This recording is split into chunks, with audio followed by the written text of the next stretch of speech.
Guys, आपने जब भी हॉस्पिटल का नाम सुना होगा आपके दिमाग में इस तरह के रेड प्लस का ख्याल जरूर आया होगा और कई बार हॉस्पिटल और एम्बुलेंस पर इस तरह के रेड प्लस के निशान को देखा भी होगा।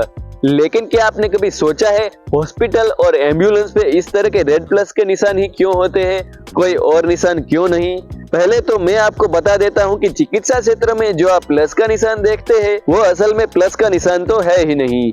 यह एक रेड क्रॉस का साइन है जो आज से लगभग 100 साल पहले 5 आदमियों ने मिलकर रेड क्रॉस संस्था की स्थापना की थी, उसका साइन है। इस संस्था का उद्देश्य था वर्ल्ड वॉर के दौरान घायल हुए सैनिकों की ट्रीटमेंट करना और रेड क्रॉस संस्था अपने व्हीकल पर रेड क्रॉस का निशान देती थी ताकि वर्ल्ड वॉर सैनिक इस निशान को देखकर जान पाए कि यह चिकित्सा की गाड़ी है और उसे बिना रोक टोक के जाने देते थे। और उस टाइम से आज तक सभी चिकित्सा क्षेत्र में चाहे एम्बुलेंस हो या अस्पताल हो या कोई मेडिकल हो, सभी जगह पर रेड क्रॉस का निशान बना हुआ जरूर होता है जो हमें प्रेजेंट डेट में रेड प्लस का साइन लगता है। तो ऐसी ही नई जानकारी और अमेजिंग फैक्ट जानने के लिए चैनल को सब्सक्राइब कर ले ताकि आपको हमारी वीडियो देखने को मिलती रहे। मिलते हैं अगले वीडियो में।